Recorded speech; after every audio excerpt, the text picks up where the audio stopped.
जय हिंद एस्पिरेंट्स। शुरू करते हैं वीकली मैपिंग का करंट अफेयर 18 दिसंबर से 23 दिसंबर 2023 तक।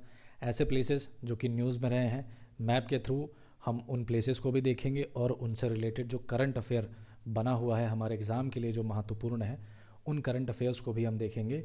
तो मैं वीकली ये प्रेजेंट करता हूँ। तो शुरू करते हैं इस वाली वीडियो को। सबसे पहला क्वेश्चन है, to which state Buckingham canal is related. तो भारत का कौन सा राज्य है जिससे बकिंगम कनाल संबंध रखता है? तो सही उत्तर है तमिलनाडु। तो हाल ही में जो बकिंगम कनाल एंड जो एन्नौर क्रीक है, एन्नौर क्रीक यहाँ पे हुआ है ऑयल स्पिल, यानी कि वहाँ पे जो CPCL है, इसका मतलब है चेन्नई पेट्रोलियम कॉरपोरेशन लिमिटेड, जो वहाँ पे ऑपरेट करती है, उसमें कुछ फॉल्ट्स हुए जिसकी वजह से वहाँ पे तेल जो है, ऑयल जो वहाँ पे फैल गया उस पूरे बकिंगम कनाल और एन्नौर क्रीक में, जिससे कि पोल्यूशन का तो सामना करना ही पड़ा, साथ ही साथ और भी बाकी की समस्याएं वहाँ पे आई। कारण क्या था ये तेल ऑयल स्पिल होने का? तो वहाँ पे एक साइक्लोन आया जिसका नाम था मेकॉन्ग। मेकॉन्ग साइक्लोन की वजह से ये ऑयल स्पिल हुआ है। कहाँ पे? Buckingham canal and Ennore creek में। ये दोनों किस राज्य से संबंध रखते हैं भारत के? तो सही उत्तर है तमिलनाडु। CPCL का फुल फॉर्म मैंने बताया, Chennai petroleum corporation limited. Ennore creek की अगर बात करें तो इसकी लोकेशन कहाँ पे है? तो जो तमिलनाडु का कोरोमंडल कोस्ट है वहाँ पे इसकी लोकेशन आपको देखने को मिलेगी। अगर यहाँ पे मैप में डीपली हम देखेंगे तो यहाँ पे है तमिलनाडु। ये तमिलनाडु की कैपिटल जो कि चेन्नई है, और यहीं पे समवेयर आपको देखने को मिलता है ये रहा आपका एन्नौर क्रीक ये पूरा, और यहीं से होकर के आती है बकिंगम कनाल। तो यहाँ पे हो गया है ऑयल स्पिल, इस वजह से बकिंगम कनाल और एन्नौर क्रीक न्यूज़ में बना रहा। अगला क्वेश्चन है, what is the capital of Sierra Leone. ये एक देश है, अफ्रीकन कंट्री है, इसकी जो कैपिटल है वो है फ्री टाउन। न्यूज़ में इसलिए रहा है क्योंकि अभी बीते दिनों यानी कि 26 नवंबर को यहाँ पे एक कू का अटेम्प्ट हुआ, यानी कि तख्ता पलट करने की कोशिश की गई।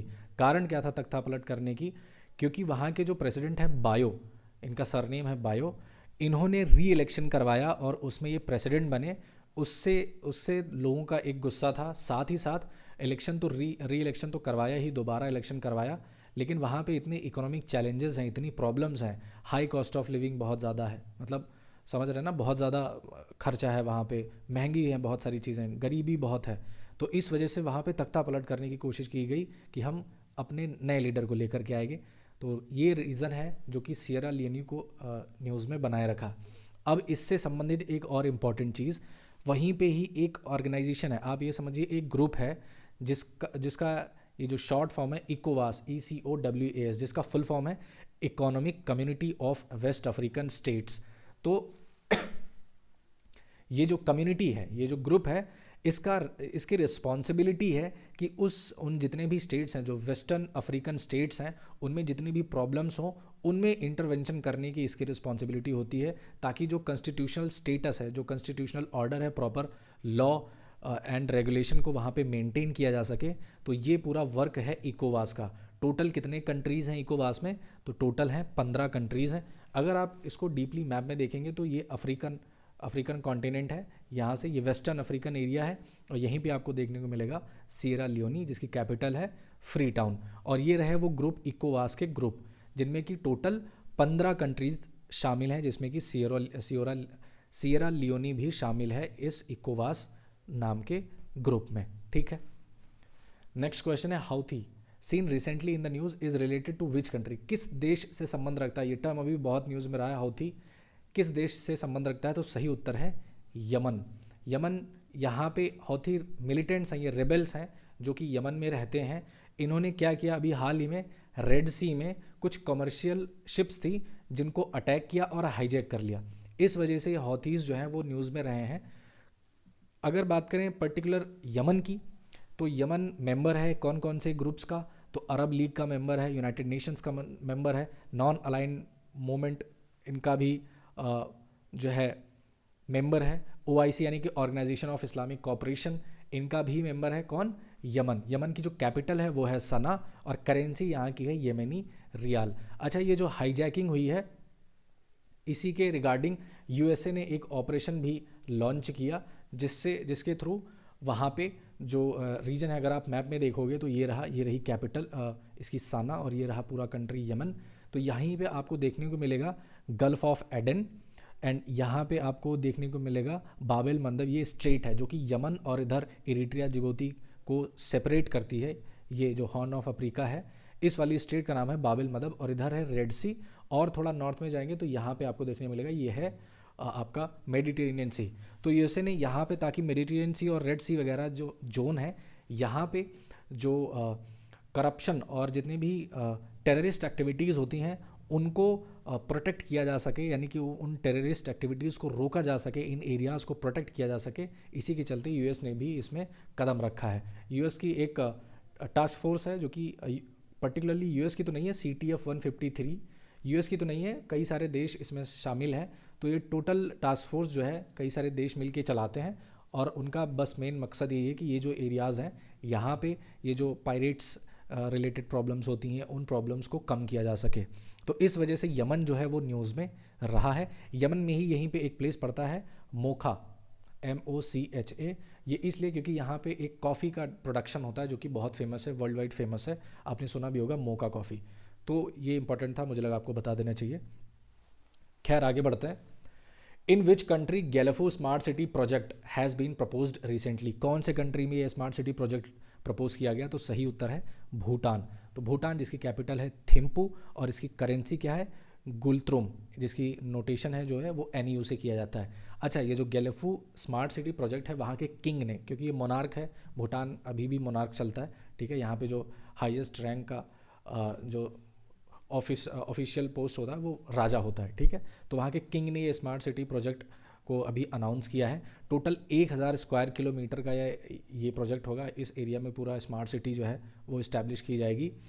इम्पॉर्टेंट इसलिए क्योंकि भारत के लिए भी इस वजह से भी ये महत्वपूर्ण बन जाता है, क्योंकि भारत का जो स्टेट है आसाम, उसकी बाउंड्री, उसका बॉर्डर जो है वो इस स्मार्ट सिटी से कहीं ना कहीं जुड़ता है। इस वजह से भी भारत के लिए इम्पॉर्टेंट है। और दूसरी चीज़ जिसके लिए ये इम्पॉर्टेंट है भारत के लिए, तो इंडिया भूटान रेलवे लाइन जो है वो इस्टेब्लिश की जाएगी, जो कि डायरेक्ट गैलेफू तक जाएगी। और गैलेफू से ही होते हुए और क्या क्या चीज़ें कनेक्ट होंगी इस रेलवे से, तो म्यांमार, थाईलैंड, कंबोडिया और सिंगापुर, ये सभी जो नेशंस हैं वो इसी रेलवे लाइन से डायरेक्टली कनेक्ट होंगे। तो काफ़ी बड़ा प्रोजेक्ट है और बहुत ही इंपॉर्टेंट प्रोजेक्ट है स्ट्रेटेजिक पॉइंट ऑफ व्यू से। अगर बात करें भूटान की स्पेशली, तो भूटान के 2 और नाम हैं, ड्रुक युल भी कहते हैं, और इसी को land of the thunder dragon भी कहा जाता है। तो क्वेश्चन में अगर पूछे which countries known as thunder dragon या फिर ड्रुक युल, तो सही जवाब है भूटान, ठीक है। भूटान का स्टेट रिलीजन क्या है? तो बुद्धिज़्म का एक सेक्ट है वज्रयान। तो वज्रयान बुद्धिज़्म यहाँ का राष्ट्रीय, यानी कि स्टेट रिलीजन है, राष्ट्रीय धर्म है। और हाईएस्ट पीक, जो सबसे ऊंचा शिखर है भूटान का, उसका नाम है गोंखार प्योनसुम। ये खास करके एक ऐसा पहाड़ है जो कि अभी तक ऐसा पहाड़ है जिसपे अभी तक कोई जा नहीं सका। ये उन पहाड़ों की लिस्ट में, जैसे कैलाश है, कैलाश को कोई भी ट्रैक नहीं कर पाया है, ठीक वैसे ही ये भी पहाड़ है, इस पर भी अभी तक कोई भी ट्रैकिंग नहीं हो पाई है। पहाड़ का नाम क्या है? गंगखार प्योनसुम, जो कि हाईएस्ट पीक है भूटान की। मैप में अगर आप देखोगे तो ये रहा प्यारा भारत, और यहीं पे ही आपको नीचे आसाम मिलेगा। आसाम के बाउंड्री से लगता है भूटान, जिसकी कैपिटल है थिम्पू। और ये वो प्रोजेक्ट है, यहाँ पे ये जो प्लेस है गैलेफू, ये यहाँ से आएगा आसाम में, ठीक है। तो यहीं से ये जो ज्वाइनिंग रेलवे लाइन बनेगी यहीं से बन करके जाएगी, और यहीं पे ही समवेयर ये प्रोजेक्ट बनेगा, गैलेफू स्मार्ट सिटी प्रोजेक्ट। फिर अगला क्वेश्चन है, when had Maldives got freedom from United kingdom? तो यूनाइटेड किंगडम से कब आज़ाद हुआ मालदीव्स? तो सही उत्तर है 1965 में इसको आज़ादी मिली थी यूके से। अच्छा, न्यूज़ में क्यों रहा है? क्योंकि देखिए अभी कुछ समय पहले क्या हुआ था, ये काफ़ी दिनों से मालदीव्स जो है वो न्यूज़ में बना हुआ है। कारण क्योंकि कुछ समय पहले मालदीव्स के जो नए राष्ट्रपति आए हैं, उन्होंने कहा है कि हम चाहते हैं कि भारत के जो ट्रूप्स हैं, इंडियन ट्रूप्स जो हैं वो यहाँ से हटा दिए जाएं। उनका कहना है कि हम चाहते हैं कि भारत अपने ट्रूप्स यहाँ से विड्रॉ कर ले, हम अकेले अपने इंडिपेंडेंट रहना चाहते हैं। यानी कि ऐसा नहीं कि भारत उन पर कब्जा करके रखा हुआ है, ऐसा बिल्कुल भी नहीं है। Just to make stronger, Maldives को स्ट्रॉन्ग रखने के लिए, वहाँ उसको प्रोटेक्ट करने के लिए जो इंडियन ट्रूप्स है वहाँ पे डिप्लॉयड है। तो जब मालदीव्स में नई सरकार आई तो उन्होंने एक रिक्वेस्ट करी कि हम चाहते हैं कि विड्रॉ कर लें। और साथ ही साथ अब ये दूसरा जो मालदीव्स का दूसरा एक स्टेप आया है, मालदीव्स चाहता है कि एक बाइलेटरल एग्रीमेंट हुआ था, यानी कि दोनों कंट्रीज़ के बीच में हुआ था, जो मालदीव्स की पहले सरकार थी उसके बीच में और भारत की सरकार के बीच में एक एग्रीमेंट हुआ था। किस चीज़ के लिए? कि वहाँ का जो हाइड्रोग्राफिक सर्वे है मालदीव्स का, उसके जो टेरिटोरियल वाटर्स हैं उनका सर्वे, यानी कि हाइड्रोग्राफिक सर्वे में क्या होता है कि उस पानी के नीचे वो जो जितना भी एरिया है, वहाँ की जो ज़मीन है, कैसा वहाँ का जो तली है वो किन रिसोर्सेज से बहुत ज़्यादा इंपॉर्टेंट रखती है, कौन कौन से रिसोर्सेज हैं, क्या क्या इंपॉर्टेंट हैं जो फर्दर स्टडीज़ के लिए इंपॉर्टेंट हो सकता है, डेवलपमेंट के लिए इंपॉर्टेंट हो सकता है, कौन से रिसोर्सेज हमें प्राप्त हो सकते हैं। तो पूरी हाइड्रोग्राफिक सर्वे के लिए ये एग्रीमेंट हुआ था दोनों देशों के बीच में। लेकिन अभी क्या हुआ है कि मालदीव्स ने कहा नहीं भैया, हम इस एग्रीमेंट को टर्मिनेट करना चाहते हैं। तो इस वजह से मालदीव्स न्यूज़ में रहा है। अगर बात करें मालदीव्स की, तो कैपिटल है माले, करेंसी यहाँ की है, यहाँ की जो करेंसी है वो है रुफिया, RF से इसको डिनोट किया जाता है, और यहाँ का ऑफिशियल रिलीजन जो है वो इस्लाम है। ठीक है, अगर इसको आप मैप में डीपली देखोगे तो ये रहा प्यारा भारत, और यहीं पे ही आपको साउथ वेस्टर्न साइड में समवेयर देखने को मिलेगा मालदीव्स, जिसकी कैपिटल है माले। और डीपली देखोगे तो यहाँ पे है ये, वैसे तो ये तो पूरा जो नेशन है वो ऐसे छोटे छोटे आइलैंड्स में बटा हुआ है। ठीक है, तो ये अकेला ऐसा देश है जो कि सबसे छोटा और काफ़ी ज़्यादा स्कैटर्ड फॉर्मेट में है। तो कौन सा है वो? माले। ठीक है, नेक्स्ट क्वेश्चन है, in which country mount Ulamu is situated? कौन से देश में है? तो सही उत्तर है पापुआ न्यू गिनिया। अब ये न्यूज़ में इसलिए रहा है क्योंकि हाल ही में यहाँ पे हुआ है एक वॉल्केनिक इरप्शन, एक ज्वालामुखी फटा हुआ है, जिसकी वजह से लगभग 26,000 लोगों को अपना घर छोड़ना पड़ा, इवैक्यूएट करना पड़ा वहाँ से। इस वजह से ये माउंट उलामू और पापुआ न्यू गिनिया न्यूज़ में रहा है। भारत ने क्या स्टेप्स लिए? भारत ने हेल्प करने के लिए $1 मिलियन का राहत सामग्री का सामान जो है वो भेज दिया है, ताकि वहाँ के लोगों को मदद मिल सके। अब स्पेसिफिकली बात करें पापुआ न्यू गिनिया की, तो जो कैपिटल है वो है पोर्ट मॉरिसबी, करेंसी वहाँ की है कीना, के से डिनोट किया जाता है, और यहाँ का जो हाईएस्ट पॉइंट है वो है माउंट विल्हेम। माउंट विल्हेम यहाँ की हाईएस्ट चोटी है। अब इसको मैप में अगर देखेंगे तो ये रहा ऑस्ट्रेलिया, ऑस्ट्रेलिया के समवेयर नॉर्थ ईस्टर्न साइड में आपको पापुआ न्यू गिनिया मिलेगा। इसकी जो कैपिटल है पोर्ट मॉरिसबी, यहाँ पे आपको सिचुएटेड मिलेगी। और जो माउंट उलामू है, और इसको डीपली देखेंगे तो ये पापुआ न्यू गिनिया सोलोमन से यहीं पे मिलेगा, यहाँ पे है माउंट उलामू, ये रहा माउंट उलामू। और पापुआ न्यू गिनिया की जो सबसे ऊंची चोटी है, यानी कि जो सबसे ऊंचा पहाड़ है वो है माउंट विल्हेम, अभी थोड़ी देर पहले मैंने आपको बताया, वो यहाँ पे है सिचुएटेड, ऊंचाई 4,509 मीटर। ठीक है, ऊंचाई एग्ज़ाम में मैटर नहीं करती है, ये एग्ज़ाम में इतना पूछता भी नहीं है, पर पता होना चाहिए माउंटेन, जो वहाँ का माउंटेन है उसका नाम पता होना चाहिए, और किस देश में है ये पता होना चाहिए। फिर अगला क्वेश्चन है, what is the capital of Malta? Malta की कैपिटल क्या है? तो सही उत्तर है वलीटा। वलीटा यहाँ की कैपिटल है, ये डबल टी है। ठीक है, VALLETTA, तो वलीटा यहाँ की कैपिटल है। न्यूज़ में इसलिए रहा है क्योंकि हाल ही में वहीं पे ये बेसिकली जो माल्टा सिचुएशन है, अगर आप इसकी स्थिति देखेंगे कहाँ पे है, तो ये जो मेडिटेरेनियन सी है ना, वहीं पे एकदम बीचों बीच सेंट्रल मेडिटेरेनियन सी में इसकी लोकेशन है। तो वहाँ पे क्या हुआ, कुछ पायरेट्स ने मिल करके, ठीक है, जो समुद्री लुटेरे होते हैं, कुछ पायरेट्स ने मिल करके वहाँ का एक MB रुएन, MB का मतलब जो मर्चेंट वेसल था, जो एक व्यापारिक जहाज़ था, उसका नाम था रुएन, उसको हाईजैक कर लिया। ठीक है, तो उस वजह से क्या हुआ कि भारतीय नौसेना ने अपनी मदद पहुंचाई, उन्होंने हेल्प की MV रुएन की। तो इस वजह से ये पूरा मामला जो है वो न्यूज़ में बना था, और इस वजह से माल्टा भी इम्पॉर्टेंट हो जाता है एग्ज़ाम के पॉइंट ऑफ व्यू से। अगर माल्टा की बात करें तो एक आइलैंड कंट्री है। ठीक है, 3 मेन आइलैंड से मिलकर बना है। तीनों आइलैंड्स का नाम क्या है? माल्टा, गोजो और कॉमिनो, जिसमें कि तीनों आइलैंड्स में सबसे बड़ा जो आइलैंड है वो है माल्टा। ये यूरोपियन यूनियन का मेंबर है। कब से? 2004 से। अब इसको अगर मैप में देखेंगे तो ये रहा मेडिटेरेनियन सी, ठीक है, इधर आपको नॉर्दर्न साइड में मिलेगा टाइरेनियन सी, और ये रहा माल्टा। ठीक, माल्टा जिसकी कैपिटल है वलीटा। तो बहुत ही छोटे आइलैंड्स हैं, ये टोटल 3 आइलैंड्स हैं, मैंने आपको पहले ही बताया। एक ये आइलैंड है, दूसरा ये छोटा सा आइलैंड कोमिनो, और ये सबसे बड़ा वाला आइलैंड जो कि माल्टा। और इसी क्योंकि सबसे बड़ा है तो इस वजह से भी इस कंट्री का नाम इसी आइलैंड के नाम पे है। तो 3 आइलैंड्स हैं, कौन कौन से? माल्टा, कोमिनो और गोजो। नेक्स्ट क्वेश्चन है, what is the currency of Iceland? Iceland की करेंसी क्या है? तो सही उत्तर है क्रोना। कोरोना नहीं, नॉट कोरोना, ठीक है, कोरोना नहीं, क्रोना, ठीक, कोरोना इसकी करेंसी है। इसकी जो कैपिटल है रेकजाविक। कारण क्या है न्यूज़ में बने रहना के बना हुआ इस वजह से है क्योंकि काफ़ी दिनों से यहाँ पे बहुत सारे अर्थक्वेक्स आ रहे थे, यानी कि भूकंप बहुत सारे आ रहे थे, और उन्हीं भूकंप की वजह से अचानक से वहाँ पे एक ज्वालामुखी फटा। कहाँ पे? रेकजेनिस पेनिनसुला में।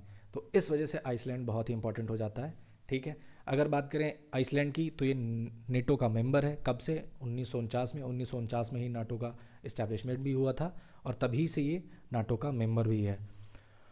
अब बात करते हैं, अगर इसकी मैप की लोकेशन देखें तो ये रहा ग्रीनलैंड, ये रहा अटलांटिक ओशन, ये रहा आर्कटिक ओशन, इधर यूरोपियन पूरा नेशंस है, और यहाँ पे आपको देखने को मिलेगा आइसलैंड। अब इम्पॉर्टेंट बात ये है कि आइसलैंड जो है वो नॉर्डिक कंट्रीज़ का पार्ट है। बहुत इंपॉर्टेंट है, ये स्टार मार्क करने वाली चीज़ है। अक्सर पूछ लेता है, ऑप्शन दे देगा कि कौन सा कंट्री इसमें से नॉर्डिक कंट्रीज़ का पार्ट नहीं है, या फिर पूछ लेगा कि कौन सा नेशन इसमें से नॉर्डिक कंट्रीज़ का पार्ट है। तो सुनते बहुत लोग हैं पर पता नहीं होता कौन कौन से नेशन है। तो 4 नेशन है जिनको याद करने की ट्रिक है, मैं बता दे रहा हूँ आपको। SNIF, स्निफ, स्निफ याद कर लीजिए। इन्हीं 4 लेटर से वो सारे कंट्रीज़ बनते हैं चारों, जो कि नॉर्डिक कंट्रीज़ का पार्ट हैं, जो मिलके नॉर्डिक नेशंस बनाते हैं। S से है हमारा स्वीडन, ठीक, N से है नॉर्वे, और I से है आइसलैंड, और F से है फिनलैंड। तो 4 कंट्रीज़ हैं जो मिल करके नॉर्डिक कंट्रीज़ बनाती हैं। अब जैसे यहाँ पे आपका डेनमार्क दिखेगा, ठीक है, लेकिन डेनमार्क का ही हिस्सा ग्रीनलैंड है, ठीक है। ये डेनमार्क और ग्रीनलैंड अलग अलग नहीं है। तो क्वेश्चन पूछ लेगा क्या डेनमार्क नॉर्डिक कंट्रीज़ है? नहीं, डेनमार्क नहीं होता है, ठीक है। नॉर्डिक कंट्रीज़ यही हैं, स्निफ। समझ में आया? तो ये डेनमार्क का हिस्सा है, यहीं पे ही आपको जैन मैन मिलेगा, स्वालबार्ड मिलेगा, ये नॉर्वे के अंडर में आते हैं। फ्रोएन आइलैंड ये भी डेनमार्क के अंडर में आता है। फिर इधर एलैंड आइलैंड्स हैं, ये फिनलैंड के अंडर में आते हैं। तो बेसिकली ये नॉर्डिक कंट्रीज़ हैं। यहाँ पे आपको देखने को मिलेगा अटलांटिक ओशन। तो ये थे कुछ ऐसे प्लेसेस जो कि पूरे हफ्ते 18 दिसंबर से लेकर के 23 दिसंबर तक न्यूज़ में बने रहे। तो इन सारे प्लेसेस के बारे में मैंने डिस्कस किया, उनसे रिलेटेड क्या क्या करंट अफेयर्स थे वो भी मैंने डिस्कस किया। तो आई होप आपको ये वीडियो पसंद आया होगा। मिलते हैं नेक्स्ट वीडियो में, तब तक के लिए टेक केयर ऑफ़ योरसेल्फ। जय हिंद।